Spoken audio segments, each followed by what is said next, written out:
let's explore the framework introduced by James Paul G., which makes an important distinction between discourse with a small and big D discourse. Big D discourse refers to the ways in which people enact and recognize socially and historically significant identities, or what we might call kinds of people. It's a broader concept that captures the complex ways these identities are expressed and understood in society. Big D discourse involves a rich mix of elements: language, actions, interactions, objects, tools, technologies, beliefs, and values, all woven together. These elements work together to define and sustain particular social identities over time. Now, this idea of Big D discourse provides a larger context for understanding what we mean by discourse with a small. When we talk about discourse in this narrower sense, we're simply referring to language in use, how people communicate in everyday situations. But the important point here is that language in use is never isolated. It's always part of a larger conversation, an ongoing dialogue among different discourses. These discourses are rooted in different social groups and historical backgrounds, so when we speak or act, we're engaging in a conversation among these socially and historically significant kinds of people or groups. So, in essence, understanding the difference between small d discourse and big D discourse helps us see how language and social identities are intertwined, shaping and reflecting larger social and cultural contexts. People often mistakenly think that language is mainly just a tool for saying things or sharing information. But in reality, language serves three important purposes all at once when we speak or write. First, there's saying, which is all about informing or conveying facts. Second, there's doing, which involves acting or performing actions through our words. And third, there's being, which is about enacting an identity or expressing who we are in the moment. To truly understand what someone is communicating, we need to recognize that they are not only saying something, but also doing something and being something at the same time. Recognizing these three functions helps us grasp the full meaning behind their words and connect more deeply with the overall theme of how language shapes our interactions. Understanding the three simultaneous functions of language, saying, doing, and being, is often crucial and can have real consequences. Let's consider an example scenario. Imagine a teacher asking, "Mary, what do you think?" Now, this question might seem simple, but it can serve different purposes depending on the context. On one hand, the teacher could be acting as an assessor, doing a test question that's meant to evaluate Mary's understanding, leading to grading or judgment. On the other hand, the teacher might be trying to facilitate a discussion, really caring about the process of thinking and sharing ideas, rather than just the right answer. For Mary, however, misinterpreting this question can lead to misunderstandings. If she sees it as an invitation to elaborate, thinking it's about sharing her thoughts freely, she might respond differently than if she understood it as a test. Ultimately, the true meaning of the question depends on the context, what the teacher expects, the practices, values, and identities that are at play in the classroom. This highlights how language is not just about words, it's deeply embedded in the social and cultural setting. So, understanding these functions and the context helps us see how language in action can have important consequences, shaping interactions and outcomes in meaningful ways. Understanding language in a useful or deep way really goes beyond just the words themselves. It requires us to understand the world around us. As Paulo Freire pointed out long ago, reading the word actually means reading the world. To truly grasp what someone is saying, we need to know what they're trying to do, what their intentions are. This means we have to understand the social practices and the kinds of activities they're involved in, the genres or types of communication they're using. And it's not just about the message itself. We also need to understand who the speaker or writer is trying to be, what kind of social identity or role they're trying to project or pull off. This is where social knowledge comes in, knowing about the social identities, roles, and groups that exist within a society, or even within a specific setting like a classroom. So, as we see, reading the word requires us to read the world, to understand both the context and the social dynamics at play. This connection between language and social understanding is essential for deep comprehension and meaningful communication.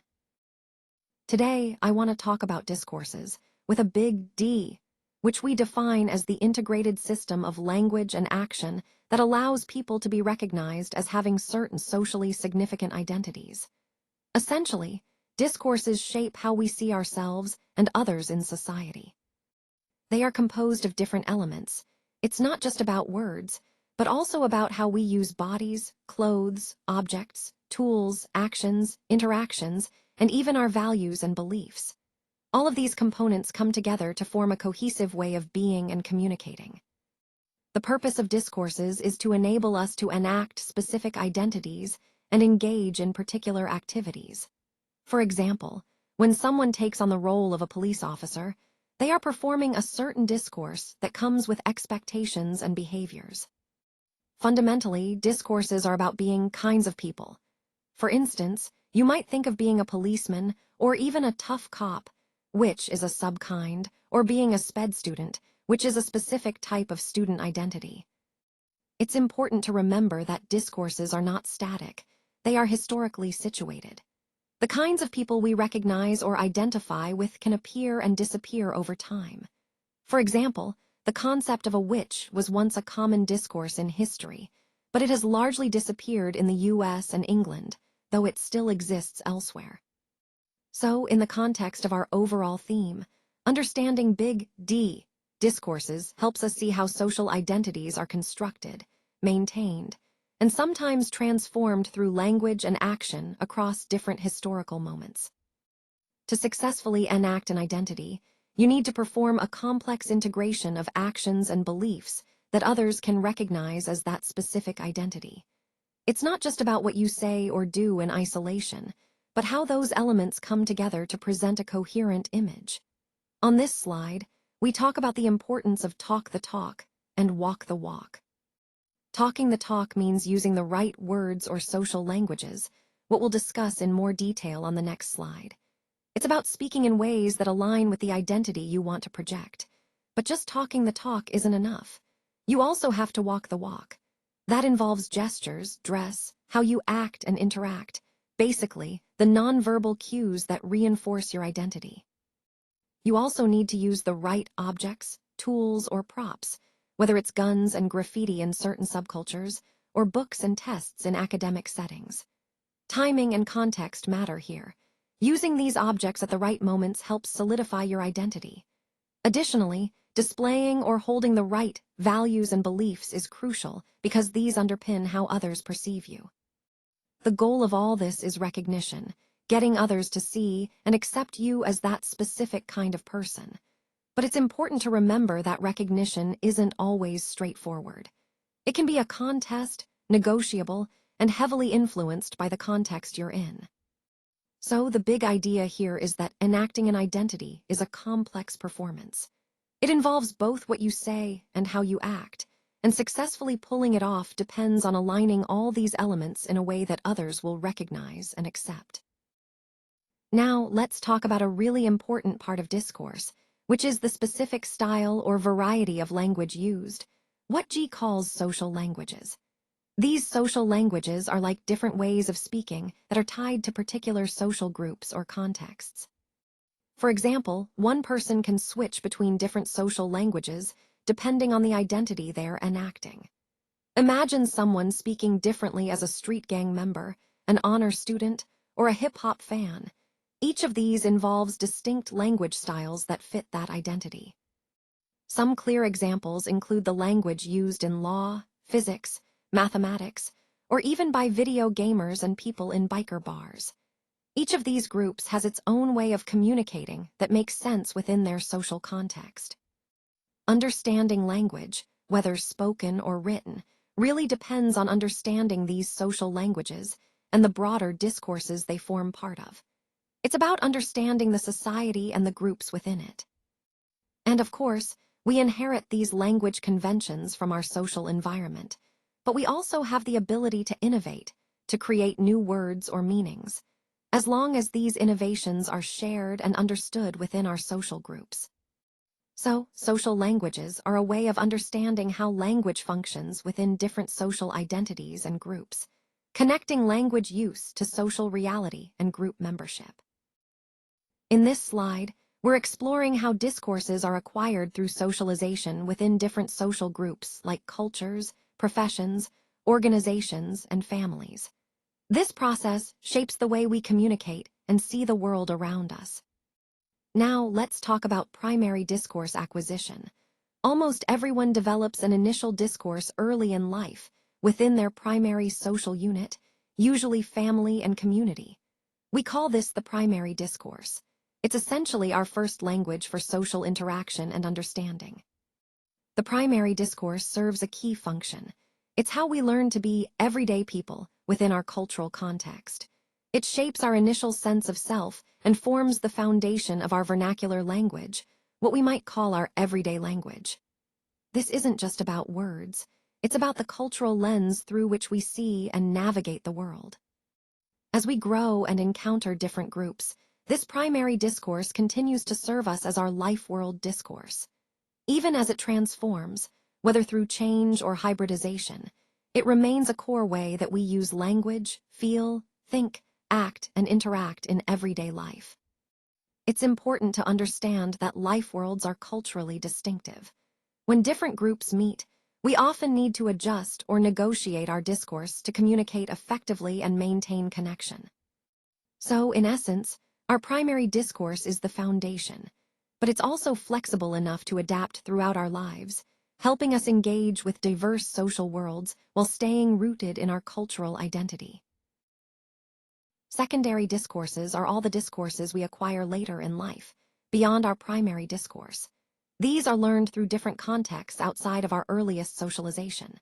Acquisition typically happens within a more public sphere, meaning through institutions that are part of larger communities.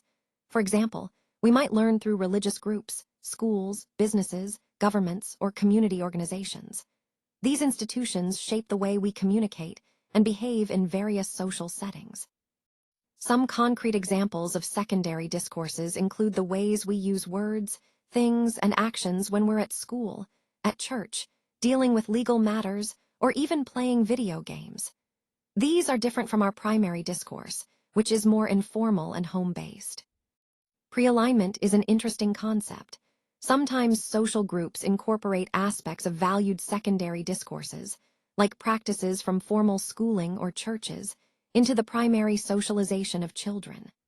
This helps prepare children for future public roles and practices, and it also influences how they see themselves in their private, home-based worlds. Understanding secondary discourses and how they are acquired through institutions helps us see how individuals develop their social identities and communication styles across different contexts, tying back to the overall idea of socialization and identity formation. So, when we talk about discourses, think of them as complex social entities that are always in motion. They constantly interact, contest, and try to align with one another, shaping our social realities. It's important to understand that discourses are not fixed categories. They are fluid. They can blend together, change over time, or even fade away as they struggle with one another to influence society and history. Now, this struggle often creates conflicts. For example, a person's primary discourse, like the way they communicate at home, may clash with secondary discourses they encounter in school or the community. A child might learn certain ways of speaking at home, which might conflict with the school language or identity expected of them as a student. These relationships are complex and sometimes contradictory. Another key point is that discourses can mix, leading to hybrid performances. Imagine an African-American politician who combines church discourse with political discourse. That blending allows them to be recognized both as a Christian and as a politician at the same time. It's this mixing that creates ambiguity and richness in identity expression. And remember, enacting an identity is like making a bid for recognition. But that recognition isn't always guaranteed. It might not match what the person intended, or it might be different from how they see themselves. Overall, these interactions, whether they are contesting, conflicting, or hybridizing, highlight the dynamic and layered nature of identity formation within social discourses.